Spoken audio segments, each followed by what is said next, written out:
Në episodin e podcastit Flasim këtë të diel, kryeministri Edi Rama bëri një përmbledhje të çështjeve më të rëndësishme të javës, duke filluar me rritjen e çmimit të naftës, vendimin e gjykatës kushtetuese për TikTokun dhe projektin strategjik të portit të ri në Porto Romano. Rama tha se qeveria ka njoftuar se po finalizon krijimin e një faktori shtetëror në tregun e karburanteve, që do të stabilizojë çmimet, do të rrisë transparencën dhe do të garantojë sipas tij furnizimin e vazhdueshëm për qytetarët. Kjo është një rritje pashmangshme në të gjitha tregjet botërore dhe po ndodh në të gjithë botën pikërisht si pasojë e kputjes së zinxhirit të vlerës që qarkullon në shkëmbimet tregtare në një pikë strategjike siç është ngushtica e Hormuzit. Gjithsesi, nga ana tjetër, ne nuk do të rrim duar kryq përballë kësaj situate dhe siç e kam deklaruar në fakt kohë më parë, jemi sot edhe për shkak të kushteve të kësaj krize të papritur në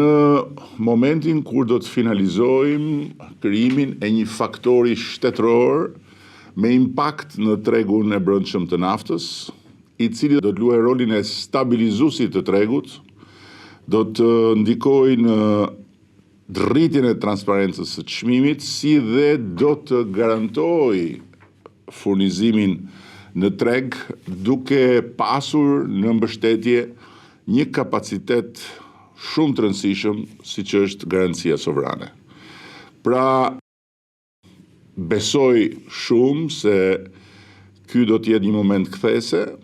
për të përmbushur edhe një tjetër ambicie dhe zotim të marrë menjëherë me nisjen e mandatit 4 që nafta që tregtohet në Shqipëri të jetë një produkt në një nivel të pandikuar kaq fort nga luhatjet në tregjet ndërkombëtare. Dhe kjo është plotësisht e mundur. Rama gjithashtu komentoi vendimin e gjykatës kushtetuese për TikTokun, duke thënë se bllokimi i përkohshëm i platformës solli masa të reja për mbrojtjen e fëmijëve nga përmbajtja e dëmshme, përfshirë algoritme të filtrimit të gjuhës së dhunës dhe verifikim të moshës. U hyn gjykata kushtetuese si kofini pas të vjelit dhe nuk merr parasysh detyrimin kushtetues, që Kushtetuta e Shqipërisë e përcakton qartë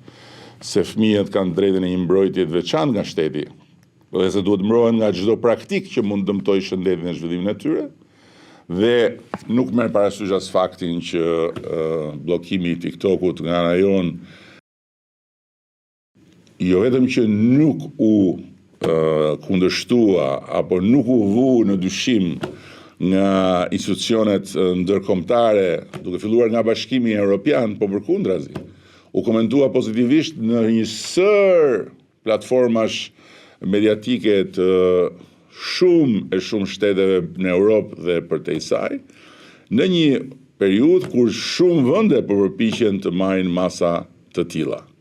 Dhe kur faktet tregojnë se algoritmat e këtyre platformave mund të prodhojnë efekte të dëmshme tek fëmijët, nga ankthi deri tek sjelljet vetlënduese apo tek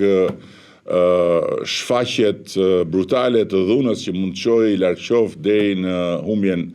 apo marrjen e jetës së tjetrit, atëherë mosveprimi i shtetit nuk është neutralitet dhe në këtë kontekst e ashtu quajtura liri e fjalës me të cilën abuzohet kaq shumë nuk ka absolutisht as edhe një lidhje. Gjithsesi, gjykata kushtetuese e ka marrë vendimin e vet, një vendim i panevojshëm në rastin më të mirë sepse nuk kishte më konflikt dhe nuk kishte më se çfarë të diskutohej dhe ndërkohë ne kemi bërë punën tonë dhe kemi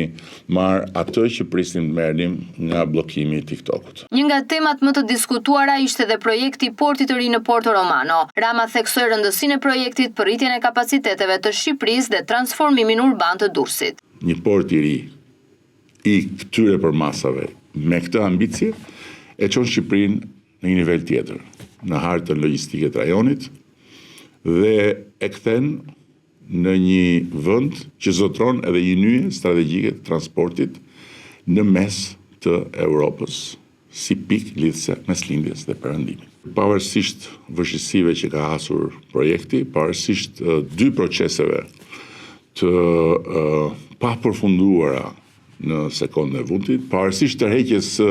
kompanisë që ishte shumë pranë lidhjes së kontratës dhe prite vetëm të paraqisë oferte financiare, por që u shpreh se në kushtet e krizës dhe rritjes së çmimeve nuk e shikonte të mundur të jepte një ofertë financiare, ne jemi gati të kalojmë në një plan tjetër, të shpejtë dhe agresiv për të garantuar fillimin e ndërtimit të portit, për të cilin kemi vënë dispozicion edhe të gjithë buxhetin e nevojshëm. Ndërkohë tha se qeveria po përgatitet të nisë ndërtimin e portit me një plan tjetër, duke synuar që Shqipëria të kthehet në një pikë kyçe lidhëse mes lindjes dhe perëndimit.